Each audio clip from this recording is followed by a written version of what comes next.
Senator Lacson may proceed. You have Thank 2 you, minutes, sir. Mr. Presiding Officer. Hindi po ako magtatanong. I will only make a manifestation. I'm only wondering why neither the prosecution nor the defense is presenting a competent witness in the handling of intelligence and confidential fund. Kasi po, in my previous life, sa intelligence, sa law enforcement, ang natatandaan ko, kasi limited yung purpose ng intelligence at saka confidential fund. Nagtataka lang ako, nakita ko yung regularity ng withdrawals ng cash parang every quarter except for December, December 20. So sana kung para ma-educate kami at saka magkaroon kami ng informed decision later on, sana meron tayong competent witness sa pag-handle ng intelligence fund or confidential fund. Para nang sa gano'n naman, ma-appreciate namin at matanong din namin sarili namin, regular ba yung every quarter kasi January, April, tapos July, di ba? Parang regular eh. Ang alam ko, pagka may pangangailangan dahil merong intelligence gathering operation, may confidential activities, saka palang mangangailangan ng pera. So yun lang, Mr. Presiding Officer. The defense may also respond or comment. So with the prosecution. Thank you. We will recognize both sides, but recognize first to respond to the inquiry of the manifestation, rather, of Senator Judge Lacson. The Honorable Chua. You may proceed, sir. Thank you, Your Honor. Your Honor, we will be presenting our witness, pero hindi po siya yung testigo po pagdating po dyan. In time po, we will be presenting witness or witnesses that will explain yung manner po ng confidential. Kasi I asked my staff, wala po sa listahan ng testigo na meron tayong competent witness. Yung COA. Diba? So saan ang galing yung sinasabi niyo may present Yung kayo? COA po. They will be the COA one is not a competent witness sa pag-handle ng intelligence and confidential funds. Somebody, Your Honor, meron po kasi maybe kami reservation. a retired intelligence officer, somebody like that na maalam mag-handle.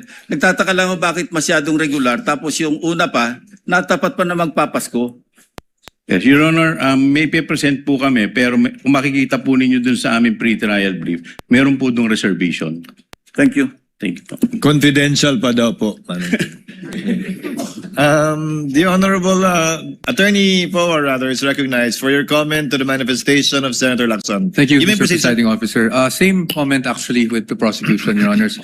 Meron din po kasi tayong mga reservations. So we will present when we feel necessary, Your Honors. Sa ngayon nga, confidential pa din yung witness niya. Senator Erwin Tulfo is recognized for his availment of round 2. You may proceed, sir. You have 2 minutes. Thank you, Mr. Presiding Officer. Ms. Witness, ito pong transaksyon na 125, 4 times so yata ito. Tama po ba? Tama po. Alright. Hindi po ninyo na-report ito sa AMLAC? Gaya po ng sabi ko po, na-invoke ko po yung AMLA rule, prohibiting us to disclose po any information regarding No, I'm that. not saying na you have to disclose to us, pero I'm saying kailangan po bang i-report ito? Kasi ma'am, ayon po sa AMLAC law natin, covered po ang lahat po ng government transactions ng government agencies. Tama po ba? Do you agree to that? All right. Yes po. At saka, another thing, ito po ba ang transaksyon na ito ay nasa ilalim ng list of due and demandable accounts, payable, LDDAP? At saka, meron po bang itong advice to debit account, ADA? Meron po silang advice na nai-issue po yan. Okay, pero nasa ilalim po ba ito ng LDDAP, yung list of due and demandable accounts? I think agency na po ang pwedeng sumagot po regarding this. Okay, all right. That's all, Mr. Presiding Officer. Thank you, Senator Judge Erwin Tulfo. Senator Judge Risa Ontiveros for her second round. You may proceed, ma'am. When you're ready, you have 2 minutes.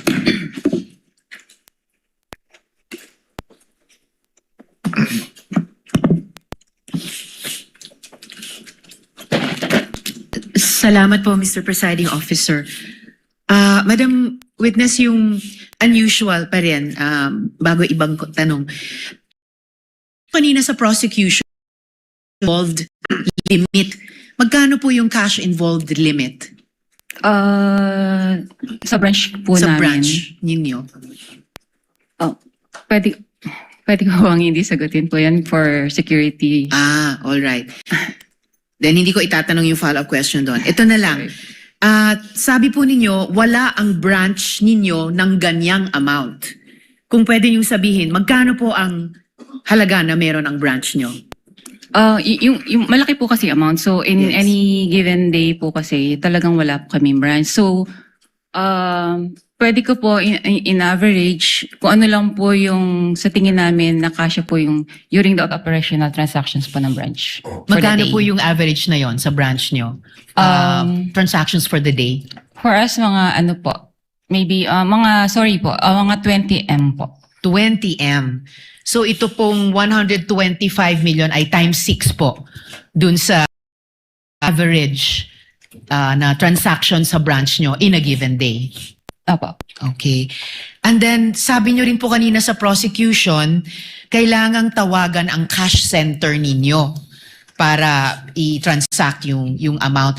Magkano po yung floor ulit na halaga para kailangan yung tawagan ang cash center ninyo? Any cash requirements naman po ay tinatawag namin sa cash center po namin for assistance. Okay. Would you say anything above 20 million, kailangan kayong tumawag sa cash center? Kahit po less than, basta po requirement po namin sa branch for that day, sa daily operations po namin. And yung 125 million na yon ay lampas sa kaya ng branch nyo in that day? Opo. Okay. Kaya unusual ang sinabi nyo kanina Opo. sa prosecution. Opo. Okay po. In total, kalahating bilyong piso in cash ang winidraw ng Office of the Vice President.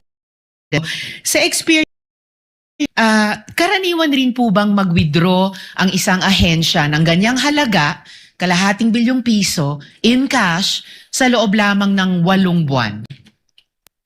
Hindi ko po yun masasagot kasi yung agency po maybe ang dapat pong sumagot about it. Oh, pero para sa branch po ninyo, naranasan nyo na po ba in the higit 3 dekadang nagtrabaho kayo sa Land Bank na merong alinmang ahensyang nag-withdraw ng ganyang halaga, kalahating bilyong piso in cash sa loob lamang ng less than 3/4 of a year?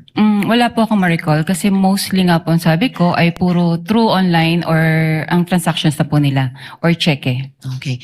At bilang branch manager, sinigurado nyo po ba na otorisado talaga ni Vice President yung pag-withdraw ng kalahating bilyong piso? Meron naman po kasi silang inisyong advice. So binase naman po natin yung check Gina Costa na ito po ay may advice na po and funded. Alright. So batay dun sa issue advice ni Ms. Jean Acosta, yun na yung pagtitiyak nyo na otorisado ni VP yung pag-withdraw nitong kalahating bilyong piso in Opo. cash. Opo. Salamat po. Salamat, Mr. Presiding Officer. Last 2 questions if there's a final round. Salamat po. Thank you, Senator Judge Risa. Senator Judge Rafi Tulfo for his availment of round 2. You may proceed, sir, when you're ready. You have 2 minutes. Madam Witness, how are government agency accounts being opened sa Land Bank? Ano yung proseso po? Pakiulit po, sir. Ano po yung proseso para yung isang government agency ay makapag-open ng account sa Land Bank? Meron pong request na galing po sa kanila. At the same time po, meron din pong approval from the Bureau of Treasury na mag-open po sila ng account sa amin. So once approved na po ito, ay ma-open na po yung account. Very good. Now, OVP, sino po yung nag-open ng account? Sino po yung pumunta sa bangko ninyo para i-open yung account ng OVP? Ang alam ko po, nag-inquire po yung head po ng Huwag agency. pong alam ko. Dapat sino po talaga? Sigurado dapat kayo. Yung head po ng cash division. Nila. Opo. Okay. Ano po yung mga presentang dokumento para magpapatunay na sila po authorized talaga na mag-open account on behalf of the OVP?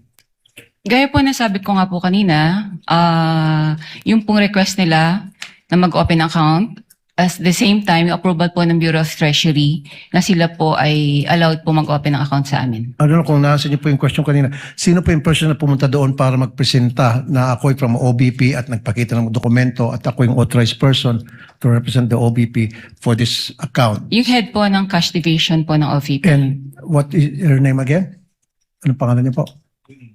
Hindi ko na po ma-recall yung head po. Yung isa po kasi staff niya po yun, Okay. si Miss Queenie. So pagdating niya po doon sa bangko, meron po siyang sigurado akong binabanggit ng mga taong point person na para pumunta sa bangko para mag-withdraw at sino yung mga signatories, etc. Tama? Okay, ulit po ang tanong, Your Honor. Kasi po yung sa cash division, hindi mo na maalala ang pangalan ng tao ulit? Yung head ng cash division, hindi ko na po ma-recall. Okay, sige. Yung head ng cash division, pumunta doon ng open account. So doon, nagkakaroon na agad ng arrangement para sabihin sa inyo na ang pwede lang mag-withdraw ay si ganito at kasama si ganito. Wala pong ganong arrangement. Wala.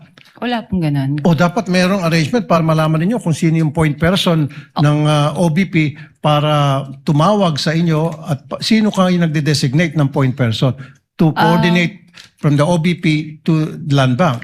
Yung po, sorry po, ang pagkaintindi ko po kung sino po yung inisyuhan nila ng cheque, ganun po ba? No, sino yung taong nagsasabi sa Land Bank na ito lamang ay na tumawag na withdrawal at ito lamang ang pwedeng pumirma sa cheque, etc.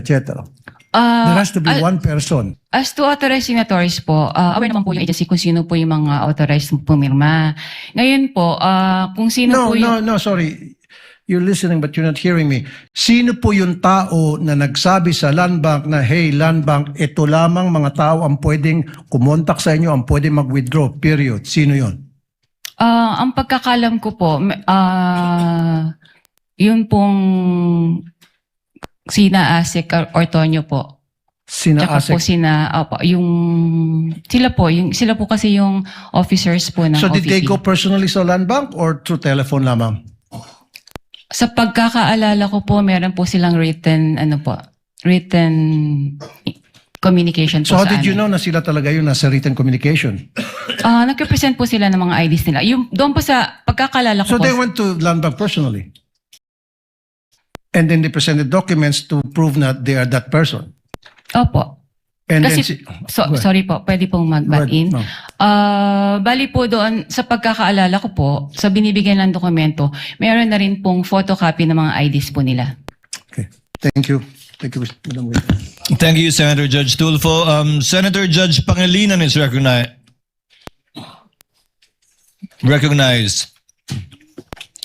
for his round 2 availment.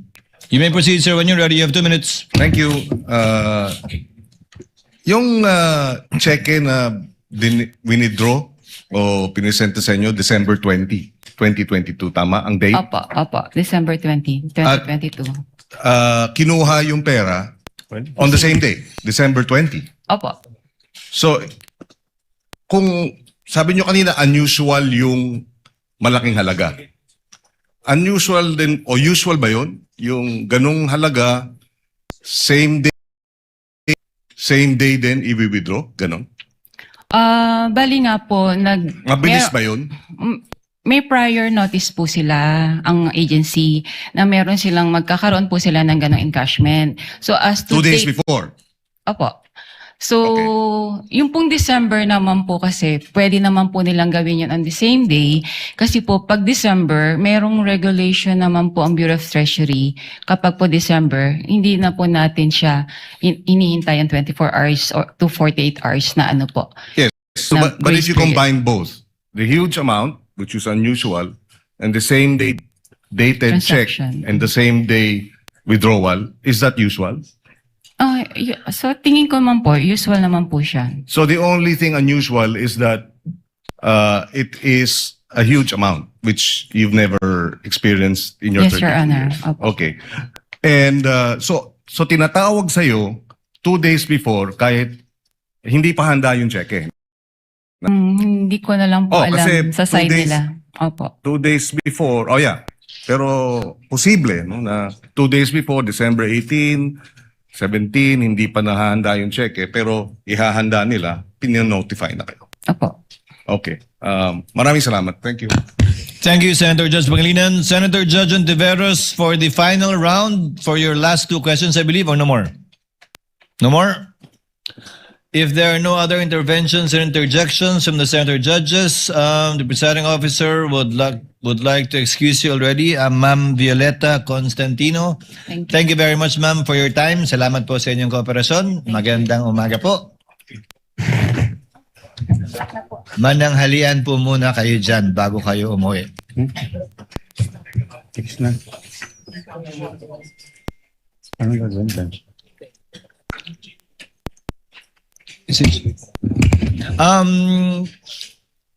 Yes, Senator Judge Pangilinan.